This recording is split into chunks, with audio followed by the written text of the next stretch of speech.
Do you have hundreds or thousands of Pokemon cards just sitting in boxes?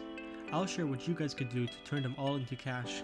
So today I'm going to be showing you guys how to turn your bulk Pokemon cards into cash. So if you're a collector or you buy a lot of Pokemon cards, I'm sure you have Pokemon bulk laying around in tins or in boxes in your closets, in your desks, under your bed. There's going to be Pokemon cards all over if you're a big collector. So what is bulk? When you buy Pokemon packs, they come with 10 cards, and inside each pack of cards there are uncommons, commons, rares, and then some bigger hits like EXs or full arts or illustrations and stuff like that. But basically, most people don't really care about the commons, uncommons, even the trainer cards or energy cards that come in the packs, and they only care about the one or two big, pretty, shiny illustration cards inside the packs. And what they do is, like me, we just toss our cards in these boxes or bins and forget about them. So today my goal is to share with you guys what you could do with those bulk Pokemon cards and how you could turn them into cash that you could spend or invest in other things like more Pokemon cards. Alright, so step one of selling your Pokemon cards is to find buyers. So how could you find people to buy your Pokemon cards in the first place? Number one place is to join Pokemon groups, whether it's on social media or different platforms or Discord. There are Pokemon groups in your city or locally or even within the country that you live in that you could sell your Pokemon cards. You could even sell them online. I've seen people sell them on eBay or through TCG Player. You could sell packs of bulk Pokemon cards, like 100 cards from specific sets or just assorted sets. But the best bet is to join local groups. And you could also check local marketplaces like Facebook Marketplace or other marketplaces that exist in your city or area. And basically, people are either advertising that they're looking for specific cards or that they're buying bulk Pokemon cards. And you could either reach out to them or make your own postings that you are selling bulk Pokemon cards. And within that posting, you could describe which sets you have and then what Pokemon cards you have to offer, and that you're open to looking for specific cards for people if they're looking for cards. When people are buying specific cards, usually they will offer to pay market price. So what is market price? Market price is the price of the Pokemon card at what people value it at online. Usually you could see websites like Price Charter or TCG Player, or I personally use Collector, which is very common in my city and within the groups I'm part of, to base the prices of modern era cards. After you make your posting online, you could also post it as bundles of bulk Pokemon cards. You could either list like that you have thousands of cards for sale, or what you could alternatively do is create bundles. Suppose you have like lots of Pokemon cards from a specific set. You could say you're selling 200 cards from, suppose, Journey Together. So you make a box of Journey Together cards, list them up. Suppose for a good price, you could say for 200 cards, you're selling it for either $10 or $20, depending on what you include. So if it's just commons and uncommons, you could probably list it at $10 or maybe $5, depending on the buyers. And then if there's an assortment of rares and hollows and reverses, maybe even up to $15 or $20 for 200 cards. I'm sure people will buy them if they're looking to complete master sets or just looking to play the game. So yeah, so that's a way you could sell lots of bulk Pokemon cards. Like lots, I mean like individual amounts of Pokemon cards. And online, I've seen on TCG Player, that is how people sell their cards. They could either sell it by weight, whereas you buy a bunch of Pokemon cards that's not even sorted, but by weight, like a kilogram or a pound of Pokemon cards, and then they list it at a certain amount. Or you could sell it in bundles of 100 or 200 cards for a specific price.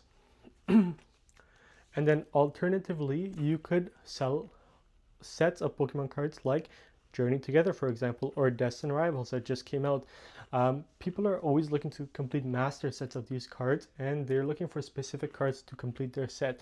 And if you guys have ever opened packs, it's hard to pull that specific card, as you guys have seen by my 151 collection.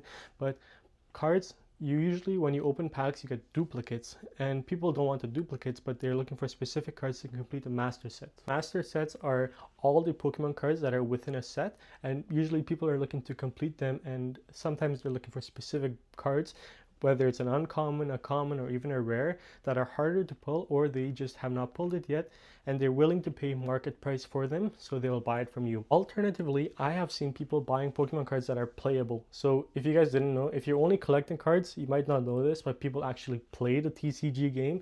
There's a huge market for that, so people buy playable cards.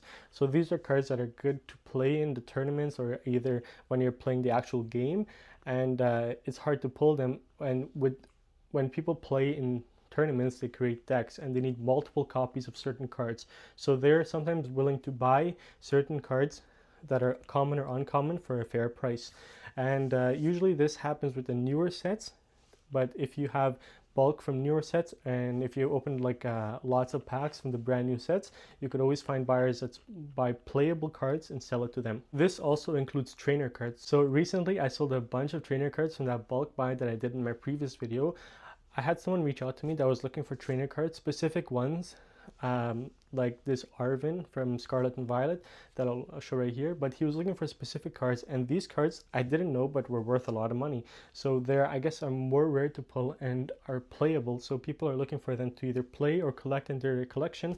So these cards were actually worth a lot of money, and I was able to sell them and make some money back off of the bulk buy, and then continue doing this until I make my money back and make even a profit off of all the bulk Pokemon cards that I bought. Finally, there is a group of buyers that will buy Pokemon cards of certain Pokemon that they like. Like I had a buyer that reached out to me and he was looking for all the Cubone and Marowak cards that I had and was willing to trade or buy them from me at market price, which was collector price in this case, and we negotiated it, and I found multiple copies of Cubone and Marowak within the bulk that I bought, and I was able to sell that to him, or actually in this case I traded it to him for another card that I wanted, just because it was a small amount of money, but still, you guys get the idea. If you have so much bulk, you could sort them all out, and then slowly and surely you'll make profit and build your collection like that. Once you find your buyers, the next step is to organize your cards. Depending on how much cards you have, it will take a while to organize it, but if you're very systematic and methodical with the way you organize it, it will make it easier to sell your cards in the future if you find more buyers to buy who are buying specific cards. So the way to organize cards is, there's different ways, but I like to do it by rarity. So you could do it by commons and then uncommons and then trainers on one side. These are different piles. So you could do a pile of commons, a pile of uncommons, a pile of trainers, a pile of rares, which are hollows like shiny cards with the stars, and then a pile of the reversed uncommons and commons. This is also another pile you can make. So the last two, the rares and the uncommons and uncommon reverse hollows, are worth a little bit more money because there are less of them in packs, so people are willing to pay a little bit more for them. And you could also organize your energy cards. Unfortunately, I have not found any buyers that buy energy cards just because there's so many, but maybe if you guys are lucky, you might find someone that's interested in energy cards, so you could also make a pile of energy cards. And finally, every pack comes with a code card. I don't know if you guys play the TCG online game, but you could also make a stack of code cards that potentially you could sell, although I have yet to find buyers that buy code cards. So once you organize all your cards, what you could also do is you could call around to local card shops within your area to see if they buy bulk. Sometimes the local card shops are looking for specific cards, and it will make it easier if you could just go to a local card shop and offload all your cards there. And they also pay, some card shops also pay a rate for bulk Pokemon cards. I know there's a card shop within my city that buys Pokemon cards, so their rate is 2 cards for 1 cent if it's a common and uncommon. If it's a trainer, it's 3 cards for 2 cents, I believe. And if it's a reverse uncommon or uncommon, I think it's 1 or 2 cents, and then rares are 3 cents. That's their rate, and basically that's their rate for cash. If you wanted to trade in your cards, they would offer you an extra 25% extra store credit that you could trade for cards that they're offering. And this is very common with local card shops. So they will give you a price for cash if they were to buy it from you, and then if you wanted to trade it in, they'll offer you a little bit more money just because they're helping you out and you're helping them out, and it's cheaper for them to actually trade a card versus paying cash. So that's the final way. If you just want to get rid of all your cards really quickly, go to a local card shop that actually buys bulk. Not very many of them do, but some of them do, and there's always 1 or 2 within your city or area that might buy them. And this is the quickest way to offload all your cards, and you could just be done with it and clean out your closets and your room. Next, I'm going to be sorting out the bulk that I bought recently, and I'll show you guys exactly how I do it and show you guys that you could sometimes find some nice cards to grow your collection for a cheap price and also sell the rest of it to make a profit off of the bulk that people do not want. So I have here the tin of bulk Pokemon cards, and I will be showing you guys exactly how I sort my Pokemon cards so I could organize it and sell it in the future, and also be able to find exactly what cards I need if I find a buyer that is looking for a specific card. So let's start off. Let's put this tin on the side. So let's just grab a stack of them. This is an energy card, so we put that on the side because it's not very very desired. It's super common.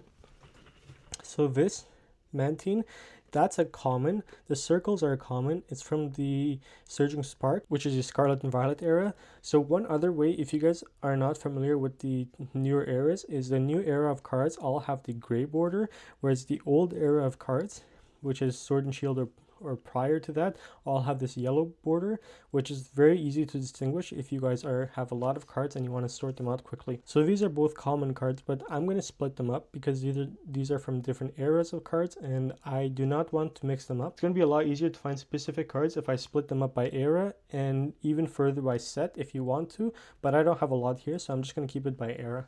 So here we're going to put the older era cards, the uncommons, the older era commons, the new Scarlet and Violet commons. So this is a reverse hollow. As you guys can see, it has like a shiny pattern, a hollow pattern on the reverse of the card. So this card is called a reverse hollow, and it's an uncommon. So I will make a new pile for that. This Altaria, this is an uncommon card, the diamond shape you guys could see here. I could combine the commons and uncommons together, or I could put them separately. For now, I will separate them just because it's easier to organize like that. This is another uncommon card from the Scarlet and Violet era, so I could pile it on the Altaria. Dilber, this is a common card. So you guys could see, once you guys have a method of sorting, you guys could sort it out very quickly. So this is Vibrava, it's a reverse hollow. You could go on this pile. Common, reverse. So this is an older era card, or the previous era from the Pokemon Go. So you could even combine all your Pokemon Go cards if you guys have a lot of them. But here we will put it with this guy. This is a trainer card. So we could also sort the trainer cards out individually. And this is a rare. So as you guys can see the star right beside the number, this is a rare card. So we could also sort this out in a separate pile. A common, a rare, another rare with the star in the bottom. This is an uncommon. This is an uncommon Magnezone. Uncommon Wailorin. This is a common. So you get the idea. Basically, we're trying to sort it out and create piles of cards, and then it will make it easier for us to look for specific cards that we want to. And once in a while, you guys could clean up your piles so it's easier to manage. So let's grab another stack. So this is a super cool Zapdos from Pokemon Go, but I'm going to create a new pile for the rares from the older era. This is a reverse energy card, reverse. So eventually you guys get faster and faster at it, and you guys could just keep sorting it out like that. Basically, I just look at the symbol on the bottom to help me out, just because it's hard to distinguish between commons and uncommons, and usually people do buy them all together, like they don't really care if it's an uncommon or common, but sometimes people are looking for specific uncommon cards, so it's nice to have them sorted out. So let's do one final pile, and what I'll do this time is I'll go a little faster and show you guys how you guys could do it a little quicker.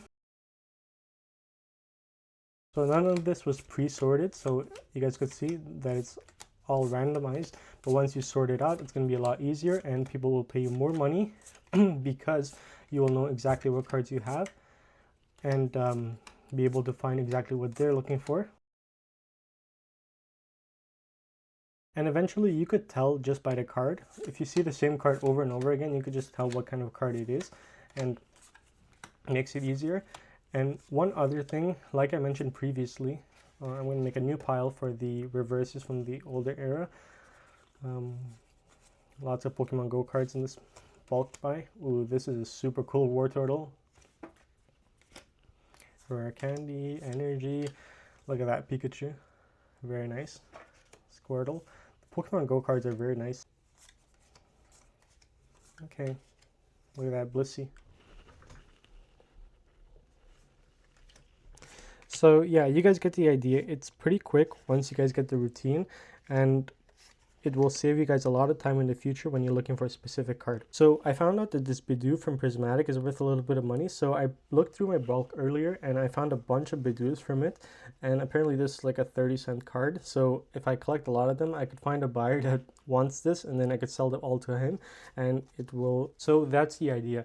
You're looking for specific cards to separate from your bulk, and then the rest of the bulk, once you have it all sorted out, you could decide to sell it to a local card shop or hold on to it for a little longer.